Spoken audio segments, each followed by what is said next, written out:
ইমান যত বেশি হবে পাপ তত কম হবে, বদনাম মানুষের করা তত কম হবে।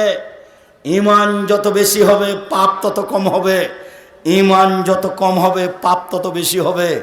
তাহাজ্জুদ পড়ে ঠিক, হজ করে ঠিক, তাসবিহ তাহলিল করে ঠিক, কোরআন তেলাওয়াত করে ঠিক, জেনাও করে ঠিক। বলেন কেন হচ্ছে?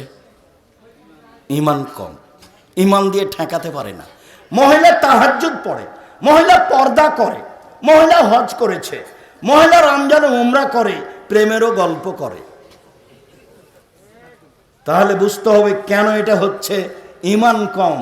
আল হায়া মিনাল ঈমান, আল ঈমান ফিল জান্নাহ। লজ্জাই হচ্ছে ঈমান, ঈমানই হচ্ছে জান্নাত। আল হায়া মিনাল ঈমান, আল ঈমান ফিল জান্নাহ। লজ্জাই হচ্ছে ঈমান, ঈমানই হচ্ছে জান্নাত।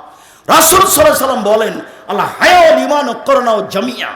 এই যে রফা আদম রফাল আখার, লজ্জা এবং ঈমান একসাথে জমা ধরে আছে, লজ্জা এবং ঈমান একসাথে জমা ধরে আছে। দুইটার একটা উঠে গেলে আর একটা চলে যায়, দুইটার একটা উঠে গেলে আর একটা চলে যায়। এই কথা মুহাম্মদ সাল্লাল্লাহু আলাইহি ওয়াসাল্লাম বলেন। আনাস রাদিয়াল্লাহু তাআলা আনহু বলেন, রাসূল সাল্লাল্লাহু আলাইহি ওয়াসাল্লাম বলেছেন, ইন্নামা আদরাকা মিম্মা আদরাকা নাস মিন কালামিন নবুওয়াতি লুলা। সকল নবীর একটা বাক্য ছিল। দাউদ আলাইহিস সালামের বাক্য সেটাই ছিল, ইব্রাহিম আলাইহিস সালামের বাক্য সেটাই ছিল, আদম আলাইহিস সালামের বাক্য সেটাই ছিল, মুসা আলাইহিস সালামের বাক্য সেটাই ছিল, মুহাম্মদ সাল্লাল্লাহু আলাইহি সাল্লামের বাক্য সেটাই ছিল। এজালাম তাস্তাহি ফাসনা মা শাইতা। লজ্জা করবে না যখন সব পাপ করতে পারো, তখন তুমি লজ্জা নেই যার সব পাপ আছে তার, লজ্জা নেই যার সব পাপ আছে তার, লজ্জা আছে যার পাপ নেই তার, বদনাম নেই তার, ধোঁকাবাজি নেই তার, প্রতারণা নেই তার, বিরোধিতা নেই তার, জেল হাজত জুলুম নির্যাতন নেই তার। লজ্জা দিয়ে ঈমান বাঁচাতে হবে, ঈমান দিয়ে জান্নাত বাঁচাতে হবে। সম্মানিত দিনী ভাই বোন, আমি আলোচনার শেষে চলে আসলাম। মনে হচ্ছে যেন আমাদের পরিচালকও যে দায়িত্ব দিয়েছেন সেটা মনে হয় লম্বা হয়ে যাচ্ছে। যাক, ফিরে আসি।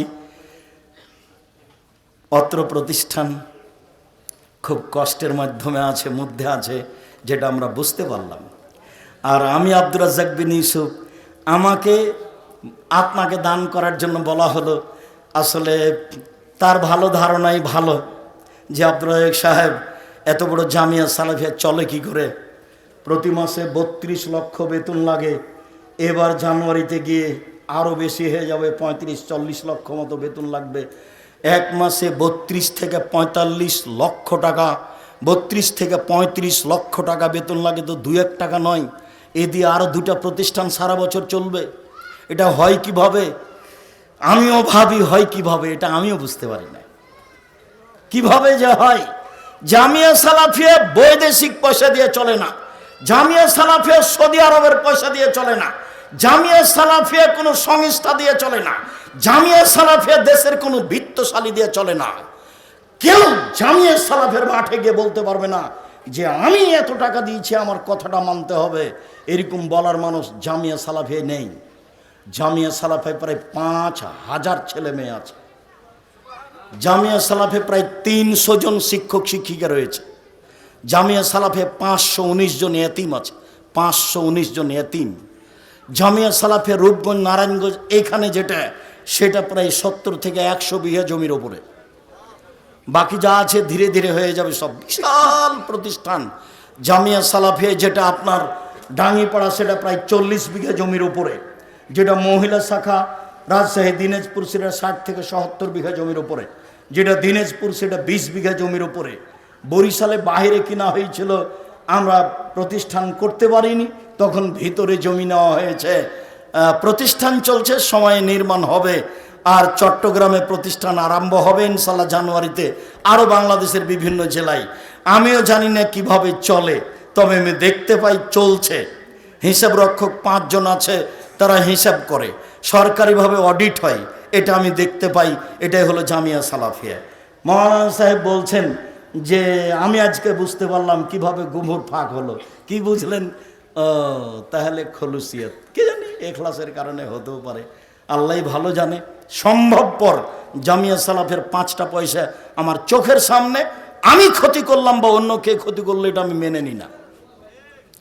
জামিয়া সালাফে এক সন্ধ্যা খেলে, এই ছেলে টিস্যু কোথায় গো, জামিয়া সালাফে এক সন্ধ্যা খেলে আমি তার টাকা দিয়ে দেবো। জামিয়া সালাফের সুবিধা আমি ভোগ করতে রাজি নই। জাতিকে বলেছি, জাতির যদি রাস্তাঘাট করে দিতে না পারি, জাতির যদি স্কুল কলেজ করে দিতে না পারি, জাতিকে চূড়ান্ত সঠিক ধর্ম দিতে পারবো ইনশাআল্লাহ, এই কথা বলেছি। সাথে সাথে জাতিকে বলেছি, আমার বড় স্বাদ এ দেশের মাটিতে উন্নত মানের প্রতিষ্ঠান গড়ে আমি এদেশের ছেলে মেয়েকে উন্নত মানের শিক্ষা দিয়ে জাতির অন্যায়ের বিরুদ্ধে লড়বো, মুখে কলমে মিডিয়ে লড়বো ইনশাআল্লাহ। জামিয়া সালাফিয়া দেশের সর্ববৃহৎ প্রতিষ্ঠান, শিরক মুক্ত প্রতিষ্ঠান, বিদআত মুক্ত প্রতিষ্ঠান, দল মুক্ত প্রতিষ্ঠান, সংগঠন মুক্ত প্রতিষ্ঠান। এই প্রতিষ্ঠান জনাব আকরামুজ্জামান সাহেবের, এটা আমি বড় ঐকান্তিকভাবে কামনা করি। তুমি সর্বশক্তিমান, তুমি সব কিছু করতে পারো, তুমি পথঘাট সহজ করে দাও, তোমার দরবারে জল দাবি। আমার দিনী ভাই বোনদেরকে বলছি, আপনারা আল্লাহকে বলেন আগে, আল্লাহ তুমি এর পথঘাট সহজ করে দাও, যাতে করে এই প্রতিষ্ঠান একটা ভালো পর্যায়ে দেশের যেতে পারে, এই ব্যবস্থা তুমি করে দাও, তুমি সর্বশক্তিমান। এরপরে আমি আপনাকে 10 টাকা হলো দিতে বলছি, 10,000 10 লক্ষ হলো দিতে বলছি, এতে একটা বরকত আছে। আমিও আপনাদের সাথে অংশগ্রহণ করছি। যখন আমি এই কথা বলি তখন আমি নিজেও অংশগ্রহণ করি। যারা আপনারা স্টেজে আছেন তারা আপনারা সবাই অংশগ্রহণে থাকবেন, সবাই। 10 টাকা হোক, 50 টাকা হোক, 500 টাকা হোক, 1000 টাকা হোক, 10,000 টাকা হোক, 10 লক্ষ টাকা হোক, যারা বেশি দিবেন জনাব আকরামুজ্জামান সাহেবের সাথে কথা বলবেন। আর যারা এই ছেলে তোমরা মিডিয়ায় আছো, এরা কেউ তোমরা বাকি থাকবে না, তোমাদের কাছে যদি 10 টাকা না থাকে কারোর কাছে নিয়ে দিবা। রাসূল সাল্লাল্লাহু আলাইহি সাল্লাম বলেন, মামিন ইয়াউমিন ইসবিহু আলা ইবনে আদম ইল্লা ইয়ানজিলানে ইল্লা মালাকানে ইয়ানজিলানে। প্রত্যেক দিন সকালে 2 জন ফেরেশতা নেমে আসেন আকাশ থেকে। একুল আহাদুহুমা, 2 জনের একজন বলে, আল্লাহুম্মা আতে লিকুল্লি মুনফিকিন খালাফা, আল্লাহ যে যতটুকু দান করলো তুমি তার ততটুকু পূর্ণ করে দাও। অকাল আখার, অপর ফেরেশতা বলেন, আল্লাহুম্মা আতে লিকুল্লি মুমসিকিন খালাফা, যে যতটুকু দিল না তুমি তার ততটুকু ক্ষতি করে দাও। কঠিন হয়ে গেল না? ক্ষতি হবেই, কিভাবে হবে আমি বুঝতে পারি আর না পারি। হাদিস তো বুখারী মুসলিম, আমার বিবেচনার সুযোগ নাই। আমি দান না করলে ক্ষতি হবে, এ কথাই ঠিক। আর ইবাদতের জগতে সবচেয়ে শক্তিশালী ইবাদত হলো দান। রাসূল সাল্লাল্লাহু আলাইহি ওয়াসাল্লাম বলছেন, আসাদকাতু বুরহান, দান হলো দলিল। আসাদকাতু বুরহান, দান হলো দলিল। এমন কোন ইবাদত নাই দুনিয়াতে যেটা দলিল হতে পারে। সালাত আদায় করে জান্নাত পেতে পারেন, জান্নাত কিনতে পারেন না। হজ করে জান্নাত পেতে পারেন, জান্নাত কিনতে পারেন না। সিয়াম পালন করে জান্নাত পেতে পারেন, জান্নাত কিনতে পারেন না। তাসবিহ তাহলিল জিকির আজকার করে জান্নাত পেতে পারেন, জান্নাত কিনতে পারেন না। জান্নাত কেনার একটাই পথ, সেটা হলো দান। বিচারের মাঠে আপনি বলবেন আমি জান্নাত পাবো, ফেরেশতা আল্লাহ যদি বলেন কেন, কিভাবে, প্রমাণ, তখন আপনি বলবেন না সাদকাত বুরহান, দান হলো দলিল, আমার কাছে প্রমাণ আছে, দলিল আছে। এই কথা মুহাম্মদ সাল্লাল্লাহু আলাইহি সাল্লাম বলেন।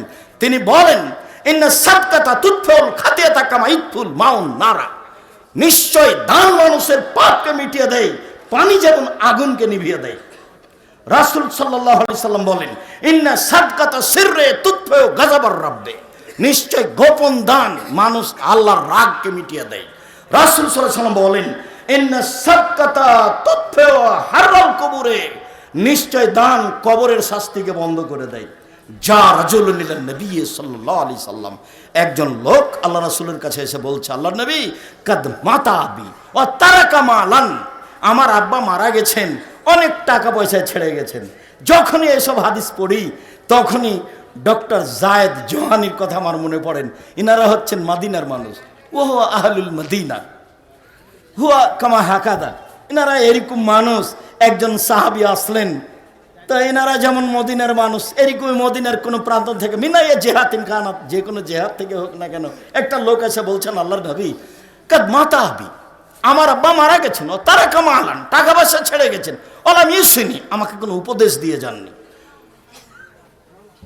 ইন আতাসাদ্দাক লাহু হাল ইকফিরু সাইয়াতা, আমি যদি আমার বাপের জন্য দান করি তাহলে আমার বাপের পাপ মিটে যাবে কি? তার নাম আল্লাহ রাসূল বললেন হ্যাঁ। তখন তিনি ছোট পাপও বললেন না, বড় পাপও বললেন না, সাগিরাও বললেন না, কাবিরাও বললেন না, বললেন হ্যাঁ মিটে যাবে। অতএব দান এমন একটা জিনিস যে মরা মানুষের উপকার করতে পারে। যা রাজুলুন ইলান নবী সাল্লাল্লাহু আলাইহি সাল্লাম, একটা লোক আল্লাহ রাসূলের কাছে এসে বলছে কাদ উফতিলাতাত উম্মি লাউ তাকাল্লামাত তাসাদ্দাকাত আফা আতাসাদ্দাকু আনহা আলাহা সাওয়াব। আল্লাহর নবী, আমার মা হঠাৎ মারা গেছেন, আমার মা কথা বলতে পারলে দান করতেন, আমি যদি আমার মায়ের নামে দান করি তাহলে তার জন্য নেকি হবে কি? আল্লাহর নাম বলেন হ্যাঁ। হাত সব বুখারী মুসলিম। দানকে কোনোদিন ছোট চোখে দেখবেন না। যারা এখানে আছেন, যারা যন্ত্রের মাধ্যমে সময়ের গতিতে অবগত হবেন, আমি সবাইকেই জনাব আকরামুজ্জামান সাহেবের প্রতিষ্ঠানে মন খুলে দান করার জন্য আন্তরিকভাবে অনুরোধ জানাচ্ছি। যে যেখানে আছেন দেশ বিদেশে অবগত হওয়ার পরে সহযোগিতা করবেন। আমার পক্ষ থেকে সামান্যতম ঘাটতি দুর্বলতা কোনো কাজ করে না। সামান্যতম আমার দ্বিধা হয় না যে আমিও জামিয়া সালাফিয়া চালাই, আপনাকে 2 টাকা এখানে দেওয়ার জন্য বলছি, এটা আমার অন্তরে কোনো প্রতিক্রিয়া করে না। জামিয়া সালাফিয়া যেভাবে আল্লাহ কবুল করবেন সেভাবে হবেই। 2013 সালের 24 আগস্ট রোজ মঙ্গলবার সকাল 11টার সময় বলেছিলাম কাঁঠাল গাছের নিচে, আমার হাতে টাকা নেই, এ কথা সত্য, এখানে প্রতিষ্ঠান গড়বে, এ কথা সত্য, ইনশাল্লাহ গড়বেই গড়বে। কিভাবে গড়বে তা আমি জানি না, নিশ্চিত গড়বে, অবধারিত গড়বে, গড়বেই গড়বে ইনশাল্লাহ। শুধু খালি মহিলা শাখা 22 বিঘা জমির উপরে, এখানে যেটা শুধু খালি মহিলা শাখা 22 বিঘা জমির উপরে, বিশাল এরিয়া, একদিক থেকে একদিক 9 পয়েন্ট কম 1 কিলোমিটার। সব মিলে যাবেন দেখবেন, একদিক থেকে একদিন 9 পয়েন্ট কম 1 কিলোমিটার। তা এইটা শহরের মধ্যে, ঢাকা শহরের মধ্যে একটা গুরুত্বপূর্ণ প্রতিষ্ঠান। আমি আপনাদের জন্য আন্তরিকভাবে দোয়া করি। সবাই একটু মন খুলে বলবেন আল্লাহ আকরামুজ্জামান বিন আব্দুল সালামের এই প্রতিষ্ঠান তুমি কবুল করো। এটা হলো আগে, তারপরে 10 টাকা দিবেন, তাতে বরকত আছে অনেক। আল্লাহ রাসূল বললেন তাবুকের যুদ্ধে যাওয়ার সময় পরিস্থিতি খুব কঠিন, কারো হাতে টাকা পয়সা নেই, উমার কি দিবে? তো উমার বলছেন নিসফ মালি, আমার অর্থ সম্পদের অর্ধেক দিলাম। মনে মনে ভাবলেন আজকে আবু বকর সিদ্দিককে পরাজয় করব ইনশাআল্লাহ, অর্ধেক দিয়েছেন। আল্লাহ রাসূল বললেন আবু বকর সিদ্দিক, তখন আল্লাহ রাসূল বলছেন আল্লাহকে আর আপনাকে বাড়িতে রেখে সবই দিলাম, যা আছে সবই দিলাম। এমন বাক্য বললেন পৃথিবীর কোন মানুষ তার বাক্যকে ডিঙ্গিয়ে যেতে পারবে না। লাইসা আহাদুন ফিল আলাম, এমন কোন মানুষ নাই যেই মানুষের কথা কওলো আইয়াফেকো ক্বালা আবু বকর সিদ্দিক রাদিয়াল্লাহু তাআলা, এমন ভাষা আবু বকর সিদ্দিক বললেন যেই ভাষার মুখামুখি হবে এরকম পৃথিবীতে আর কোনো বাক্য আসবে না। এবার বললেন উসমান রাদিয়াল্লাহু তাআলা, তখন উসমান রাদিয়াল্লাহু বললেন আল্লাহর নবী, যত মানুষ যাবে তাবুকের যুদ্ধে তার অর্ধেক মানুষের যাতায়াত খরচ, খাওয়া খরচ আমি দিব, তার নাম ধনী।